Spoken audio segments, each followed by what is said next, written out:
பாக்குறதால நிறைய ப்ராப்ளம் வரும்னு நியூஸ்ல சொன்னாங்க. அப்போ நம்ம என்ன பண்ணணும்? இனிமே நியூஸ் பாக்குறத தவிர்க்கணும்.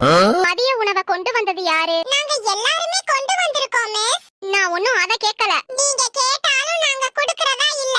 ஏன்னா நானே கொஞ்சமா தான் கொண்டு வந்திருக்கேன். அடே நான் சாப்பாட பத்தியே கேக்கல.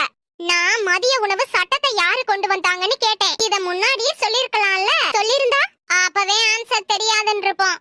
மதிய உணவு சட்டத்தை கொண்டு வந்தது யாருன்னு உங்களுக்கு தெரியாது.